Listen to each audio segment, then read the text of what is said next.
하나님,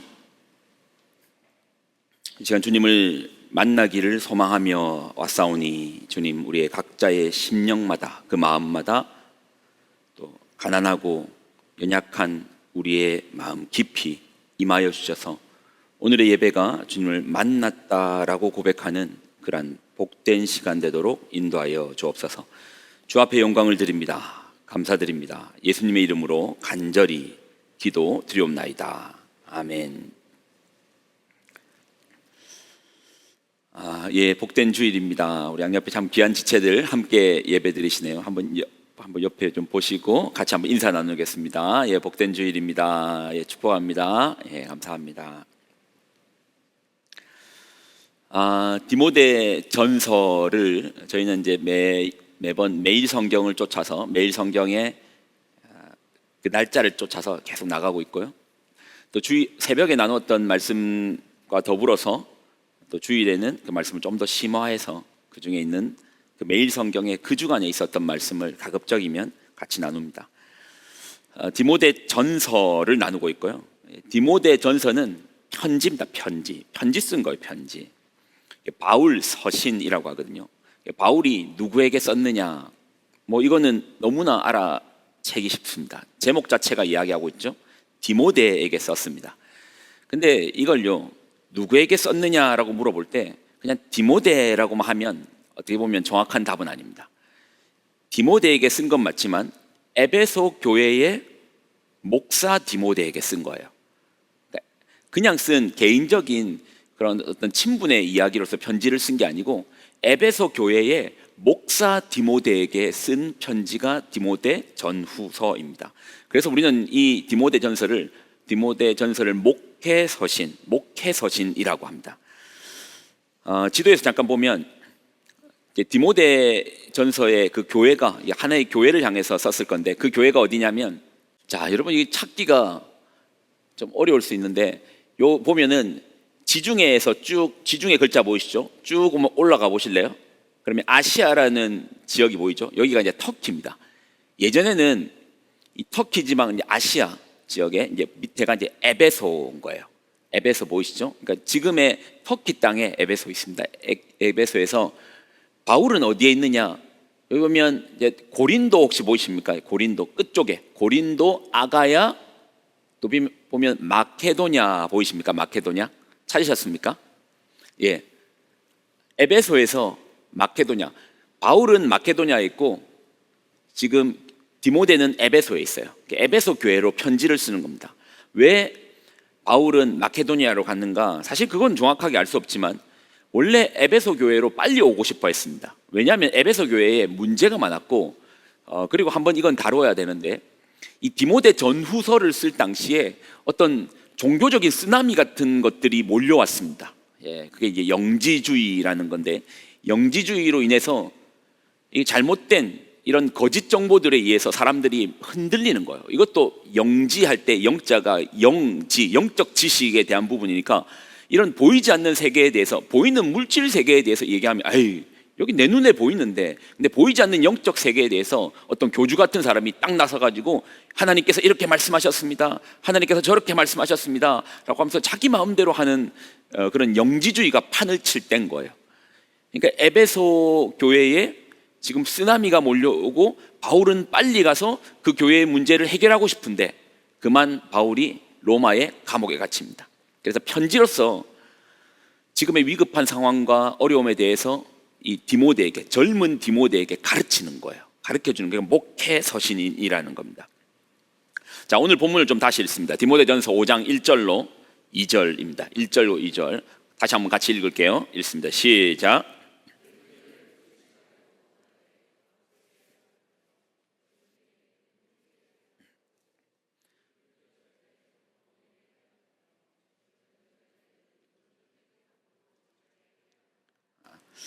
디모데전서의 1차 독자, 그러니까 1차 독자란 말은 디모데전서를 가장 먼저 받아서 읽어볼 사람이 누구냐라는 거죠. 그거는 너무나 당연하죠. 디모데겠죠. 목사 디모데라고 했잖아요. 바울이 목사 디모데에게 지금 이 이야기를 해주는 거예요. 이걸 저에게 적용하면, 윤천석 목사여, 교회의 어른들을 꾸짖지 말고 아버지 대하듯 대하십시오. 젊은 청년들에게는 형제 대하듯, 형 동생처럼 대하고, 권사님들도 연세가 있으신 여집사님들께는 어머니 대하듯 대하고, 그리고 젊은 여집사님들한테는 여동생 대하듯 대하라라고 얘기하는 겁니다. 젊은 여집사님들 저한테 이제 오빠라고 불러야 되는 상황이 생겼네요. 예. 이를 한마디로 하면 뭡니까? 목사라고 폼 잡지 말고 예를 다하라는 거 아닙니까? 각 사람에 대해서 목사라고 어깨에 힘주고 다니지 말고, 앞에 선다고 폼 잡지 말고, 대할 때 예를 다하여, 예절을 다하여 나아가라라는 거죠. 바른 목회자가 되기 위하여 디모데에게 바울이 하나하나 전수하는 내용들이 있거든요. 그 내용 중에서 저희는 특별히 이제 디모데전서 5장 1절과 2절을 나누는데 뭐라고 말합니까? 사람을 대할 때 예절을 다하라, 예의 있게 행동해라라고 말하는 겁니다. 아니, 우리 무슨 기독교가 유교의 삼강오륜도 아니고, 기독교이면 은혜, 구원 이야기하면 되지 뭐 예절을 그렇게 중시하고 예절을 이렇게 귀한 편지에다가 예의 있게 대하라고 이렇게 씁니까? 여러분, 그건 모르는 말입니다. 기독교의 본질을 알면 예와 기독교가 얼마나 밀접해 있는가를 알 수 있습니다. 팬데믹이라는 기간이 이미 이제 지났지만 우리도 다 그 시간을 같이 이제 건너온 사람들이잖아요. 교회의 팬데믹도 여러분 쉽지 않았습니다. 일단 사람들이 모이지 못하니 모든 활동과 모임들이 다 이제 끊어지더라고요. 사라지더라고요. 팬데믹으로 인해서 많은 것들이 멈추었는데, 그런데 여러 모임이 사라졌습니다. 근데 아무리 팬데믹이 와도 교회가 이거 하나만큼은 어떤 수를 내든지 어떤 방법을 써서 지킨 게 있습니다.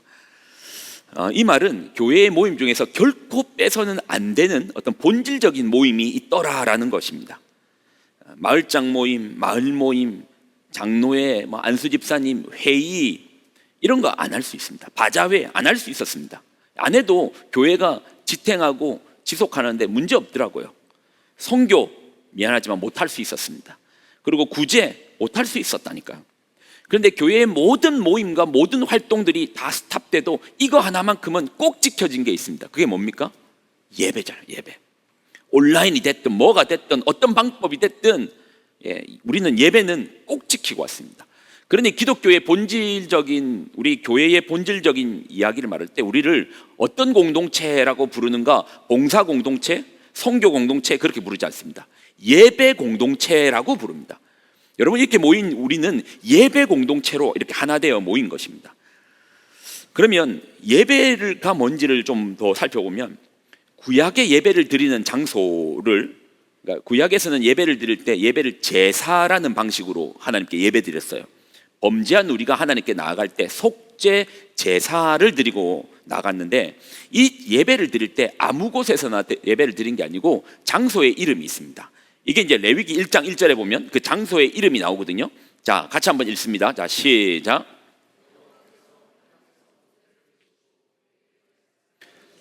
자, 어디에서 모였다고요? 자, 여러분, 회막, 성막 같은 겁니다. 성막, 회막 같은 것인데, 성경에는 회막이란 말을 더 많이 쓰고 있습니다. 회막이라고 말합니다. 우리는 이제 성막이라고 많이 부르는데, 성막, 성전이라고 많이 부르는데, 성경에는 회막이라고 말합니다. 이 막은 이제 천막 같은 거 말할 때 막이면, 이 회자가 어떤 회자냐면 모일회입니다. 모임의 장소. 이거를 영어로 하면 tent of meeting입니다. 만남의 장소입니다. 그러면 누구를 만나는가? 만남은 여러 군데서 할 수 있잖아요. 꼭 회막이 아니어서도 만날 수 있잖아요. 회막에서만 만나는 중요한 분이 계신 거죠. 그게 누굽니까? 하나님을 만나는 거예요. 그래서 우리의 예배는 하나님을 만나는 사건, 하나님을 만나라라는 것입니다. 여러분, 이 자리에 지금 모였습니다. 여러분, 이 자리에 우리가 예배를 드립니다. 지금 누구를 만나러 온 것인 겁니까? 윤천석 목사의 설교를 들으러 오신 겁니까? 여러분, 예배는 결코 설교를 듣는 시간이 아닙니다. 예배는 만남의 사건입니다. 리스닝의 자리가 아니고요, 사건인데 만났다. 내가 그 사람을 만났다. 내가 그 여인을 그 횡단보도에서 만났다가 우리 인생의 사건이 될 수 있잖아요. 마찬가지로 우리가 우리 인생 가운데 하나님을 만났다라는 사건으로 예배는 해석해야 됩니다. 아니, 하나님을 만나는 자리인데 하나님은 안 보이고 윤 목사 혼자서 앞에서 말씀을 전하는데 왜 이걸 듣는 시간이 아니고 하나님을 만나는 시간이라고, 예배의 시간이라고 이렇게 이야기하는 것입니까? 여러분, 말씀 한번 보겠습니다. 자, 요한복음 1장 1절, 중요한 것일수록 말씀에서 꼭 확인을 해야 됩니다. 자, 요한복음 1장 1절 읽습니다. 자, 시작.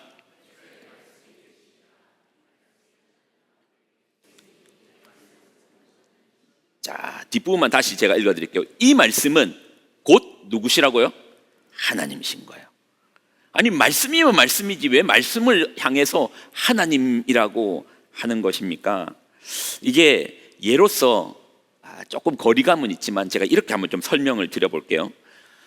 제가 배를 탈 때요, 배를 타잖아요. 배를 타면 저 멀리 태평양 이런 데서 이제 가족과 떨어져 살잖아요.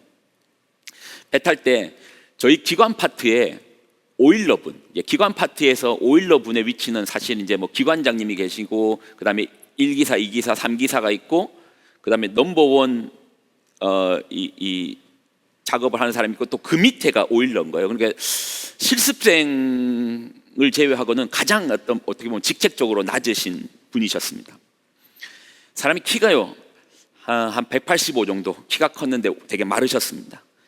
약간 그래서 왠지 걸어 다니면 마른 데다가 키가 크니까 약간 비실비실해 보인다고 장난으로 어른들이 좀 너는 왜 맨날 비실비실하게 걸어 다니냐 그러셨거든요.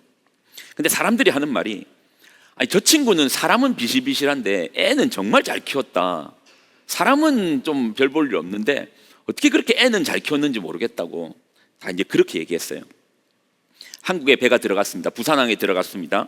그때 오일러분, 이분의 가족분들이 방선을 한 거예요. 배에 올라와서 같이 식사를 하는데 그때 왠지 그 형수님이 기독교인인 것 같아요. 그냥 모습만 뵀는데도 이분은 크리스찬일 것 같은 느낌이 들더라고요. 제가 또 오지랖이 많잖아요. 또 괜히 그냥 있으면 되는데 이분 오일러분이 일하고 계시고, 저는 이제 원래 제 식사 시간, 제 당직제로 움직이니까 제 식사 시간 때 이분이 오셔가지고 식사를 하면서 좀 같이 좀 이야기하면서 질문을 드렸습니다. 형수님께 질문을 드린 게, 아니, 남편이 대부분 바다에 계신데, 그 말은 아버지가, 따님이 두 분이시더라고요. 아버지가 대부분 바다에 계시는데 그 당시만 해도 배를 한번 타면 9개월 정도 탔거든요. 그러면 1년에 9개월 타고 한두 달 쉬고 또 나가니까 어떻게 됐든 1년에 12달 중에서 2달은 아빠가 있는 거고 10달은 아빠가 없이 지내는 거잖아요. 그러니까 남편도 없고 아버지가 없는데, 참 죄송한 질문인데 어떻게 자녀를 이렇게 잘 키우셨냐고, 참 번듯하게 바르게 잘 키우셨다고 하는데 어떻게 키우셨습니까? 그때 이제 그 형수님의 대답이 딱 이런 거예요. 아버지가 대부분 집에 없으셨지만 아버지의 말은 늘 딸 곁에 있었다라고 얘기하더라고요. 지금 무슨 말하는지 알겠습니까? 아버지는 물리적으로 멀리 태평양이나 대서양 바다 가운데 있지만 그 아버지의 말은 늘 딸 곁에 있었다라는 거예요. 이분이 훈육하시면서 아버지가 이럴 때 어떻게 하라고 하셨지? 아버지 지금 고생하고 있고 저 멀리 있는데 아버지가 이런 모습 보면 우리한테 뭐라고 말할까? 늘 딸들에게 아버지의 말을 남겨두는 거예요. 아버지는 가족을 돌보기 위해서 저 태평양 위에 계셨지만 아버지의 말은 그 가정에서 땅에 떨어지지 않는 거예요. 그 아이들의 마음에 늘 존중의 자리에 먼저 뒀더라는 겁니다. 그러니 아이들이 아버지의 부재를 느끼지 못하고 그 친근함과 가까움과 아버지의 권위는 그 자리에 그대로 살아있더라는 겁니다. 여러분, 사람의 말도 존중을 받으면 거리가 문제가 안 되더라고요. 근데 영이신 하나님이시잖아요. 영이신 하나님입니다. 육체는 제한이 있어서 태평양에 있는 사람은 결코 대서양에 있을 수 없고 필리핀에 있는 사람은 부산에 있을 수 없습니다. 그러나 영이신 하나님은 그 공간의 제한을 받지 않습니다. 그분의 말씀이 존중을 받으면 그분이 존중을 받는 거예요. 우리가 말할 때 니 내 말 무시하나? 니 지금 내 말 무시했지? 그렇게 말하지 않습니까? 그러니 지금 저의 이야기를 듣는 시간이 아니고 저의 설교를 듣는 시간도 아니고 하나님의 말씀을 존중하고 나아갈 때 우리 하나님께서 존중받으시는 겁니다. 하나님의 말씀이 있는 그곳에 하나님이 함께 하십니다. 여러분 아멘이십니까? 그러니 여러분 지금 이 자리에서 예배를 드리고 있는데 듣는 시간이 아니요, 예를 다하여 경배하여 주님을 만나는 시간입니다. 아멘이십니까? 자, 시편 132편 7절에 어떻게 우리가 예배 드려야 되는지를 너무나 잘 보이는 말씀이 있거든요. 자, 132편 7절 같이 한번 읽습니다. 자, 시작. 들어가서 그의 발등상 앞에서 엎드려 예배하리라. 우리가 그가 계신 곳으로 들어가서 그의 발등상 앞으로 엎드려 예배하리라. 교회의 기초는, 성도의 근력은 예배에서 나오죠. 하나님을 예배하고 하나님을 만나는 시간입니다. 예배는 예를 다하여 경배하는 시간입니다. 예를 다하여 경배하는 시간입니다. 예배는 예를 다하여 하나님을 경배하는 시간입니다. 그 앞으로 나아가 빳빳이 고개를 들고 어깨에 힘을 주고 서 있는 게 아니고 그의 발등상의 자리로 내려가서 엎드려 예를 다하여 경배하는 시간이 예배 시간입니다. 그리고 예의 기본은 기본적으로 나를 낮추고 상대를 높이는 게 예의 아닙니까? 우리 예수님께서도 당신의 제자들에게 예를 다하시는 모습을 볼 수 있습니다. 자, 요한복음 13장 4절로 5절 같이 한번 읽을게요. 자, 요한복음 13장 4절로 5절. 자, 여러분이 읽습니다. 자, 시작.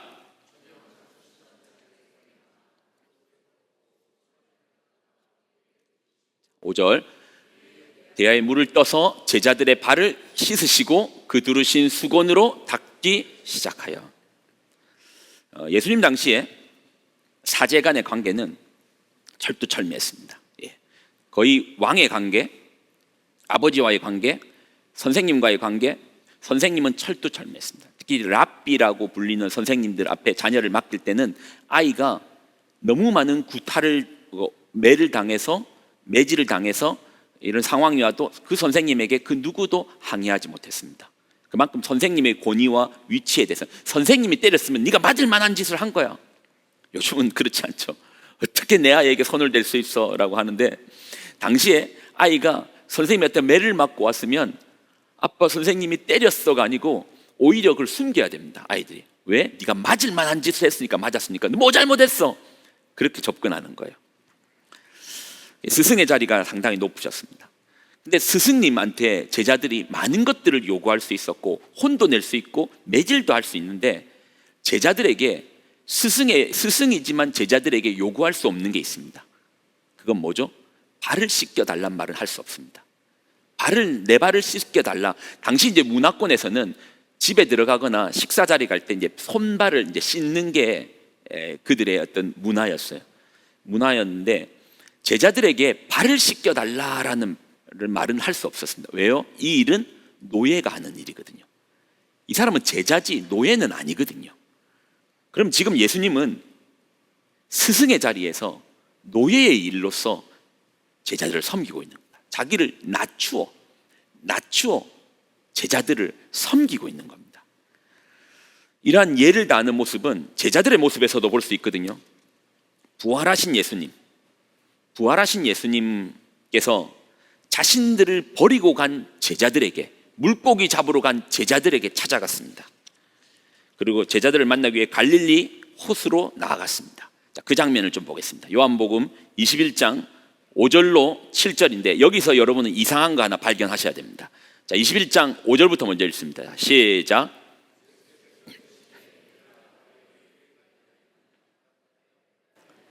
자, 6절. 이르시되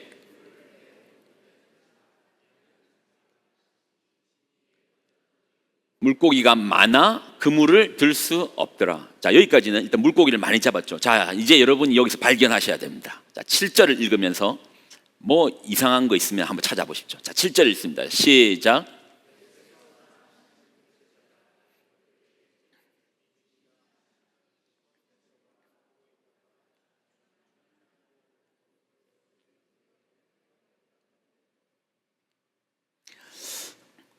여러분 지금 여기서 뭐 발견하셨습니까? 이상한 지점 발견하셨습니까?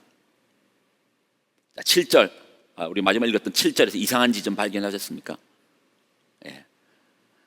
여러분 물에 뛰어들 때 옷 입고 뛰어드십니까? 입고 있던 옷을 벗고 뛰어듭니까? 벗고 뛰어듭니다. 베드로는요 지금까지 예수님과 벗은 채로 이야기 잘하고 있었습니다. 근데 그분이 부활하신 예수님이기 때문에 주님인 줄은 몰랐는데 보니까 주님이신 거예요. 아, 주님이시구나를 발견한 후에 베드로가 육지에 계신 예수님께로 나아가는데 벗고 있던 옷을 입고 물속으로 첨벙 들어갑니다. 여러분 해운대 백사장 아닙니다. 여기가 갈릴리가 호수라고 했잖아요. 예, 그 주변은 뻘밭입니다. 흙탕물이 튀는 자리로 옷을 벗고 들어가는 게 아니고 입고 들어갑니다. 왜 그렇게 했겠습니까? 그분이 예수님이시니 예수님께 예를 다하는 거죠. 벗은 몸으로 다가는 게 아니고 옷이 젖을지언정 그분 앞에 옷을 입고 나아가는 거죠. 예배하는 성도들은 기본적으로 예의가 기초가 됩니다. 예가 있습니다. 예절이 있습니다. 여러분 그게 맞지 않나요? 그게 맞습니다. 그래서 여러분과 이 말씀을 정리하면서 두 가지를 좀 제안하겠습니다. 먼저는 하나님 앞에 바른 예배, 바른 예의, 그리고 사람들 간의 바른 예절, 이 두 가지를 좀 제안하는데 먼저는 하나님께 우리가 바른 예배 드리기를 소망합니다. 아멘이십니까? 아마 여기에 그럴 수 없어 하는 분은 아무도 없을 겁니다. 다 그러고 싶은 열망이 있고 그러고 싶은 마음이 있을 겁니다. 하나님을 만나는 사건이라고 했습니다. 자, 시편의 말씀에서 어떻게 하면 하나님께 바르게 예배드릴 수 있는가를 한번 제가 찾아보고 그것을 한번 실천해 보려고 합니다. 시편 96편 1절 같이 한번 읽겠습니다. 자, 시작.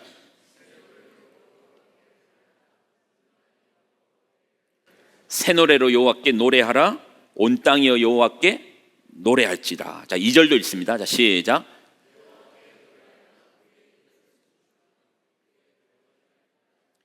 여호와께 노래하며 그의 이름을 송축하며, 송축도 그분을 찬양하고 올려드리라는 거죠. 그의 구원을 날마다 전파할지어다. 자, 3절도 읽습니다.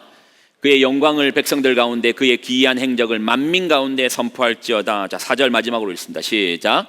여호와는 위대하시니 지극히 찬양할 것이요 모든 신들보다 경외할 것이며. 일부 예배 기준으로 저희 예배는 9시 20분이 아니고 9시 10분부터 예배를 드립니다. 아니 9시 20분부터 예배 드리는 거 아닙니까? 우리 9시 10분은 준비 찬양을 드리는 시간이 아닙니까? 여러분 성경 어디를 뒤져도 준비 찬양이란 말은 없습니다. 찬양만 있습니다. 뭔가 예배를 준비하기 위한 사전 작업이 필요하다라고 말하지 않고요.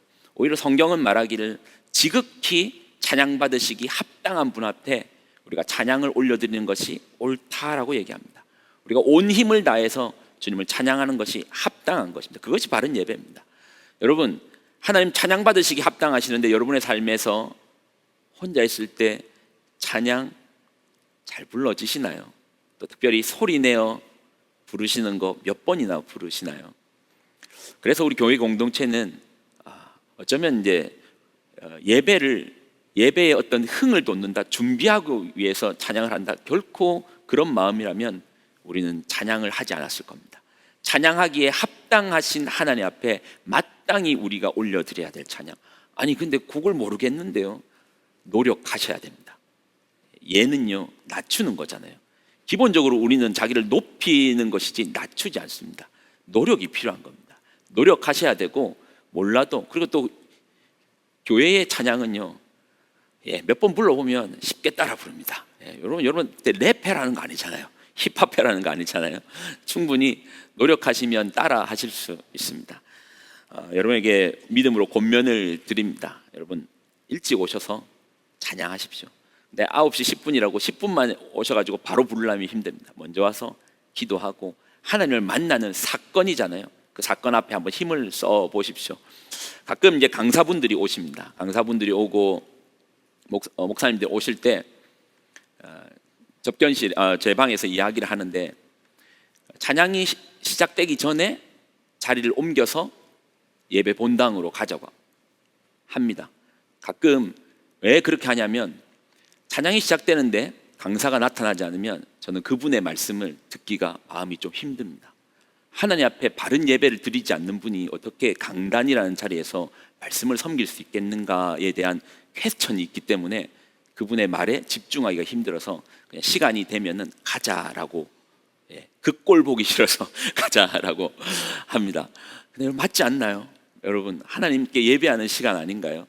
그러니 아침 시간에 10분, 20분 쉽지 않다는 거 압니다. 그러나 이것이 사건이라는 기억 앞에서 하나님께 와서 찬양으로, 그리고요, 저는 예배 드릴 때 하나님께 온전한 찬양을 드릴 때 그곳 가운데 가득 넘치는 임재를 느낄 수 있습니다.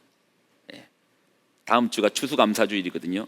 다음 주는 찬양을 좀 더 풍성하게 할 겁니다. 그때 한번 느껴보십시오. 가득한 임재가 있을 겁니다.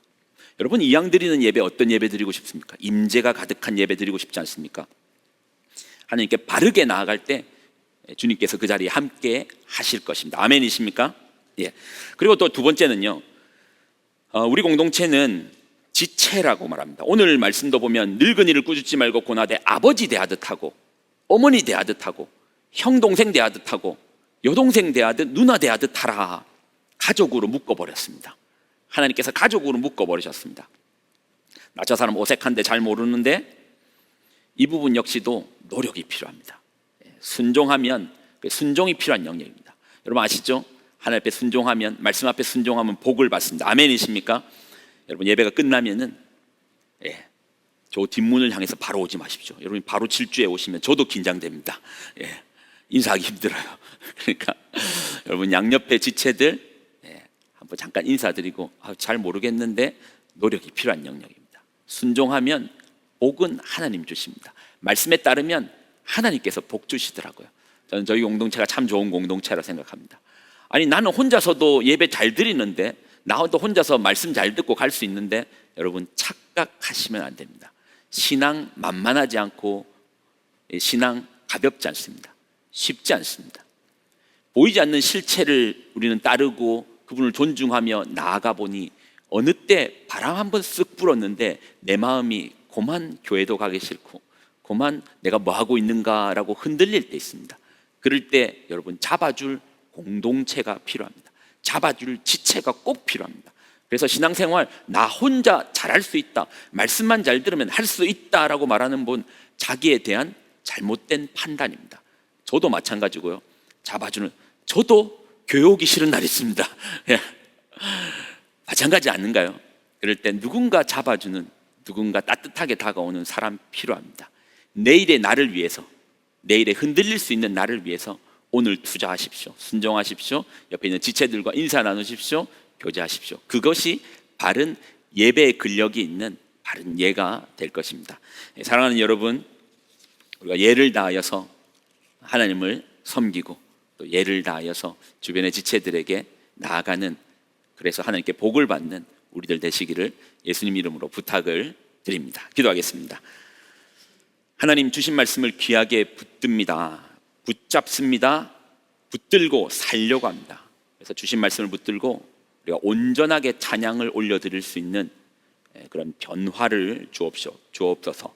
또한 우리 공동체를 예배 공동체인데 그 속에 도무지 예의가 없다는 이야기가 있지 않도록 우리가 한 사람 한 사람이 예절을 지켜나가도록, 적어도 인사할 수 있는, 모른다 할지라도 이곳에 모인 우리를 주께서 형제와 자매로 묶어주셨사오니 우리가 서로에게 관심을 가질 수 있는 그런 예의 있는 공동체 되도록 주님 붙들어 주옵소서.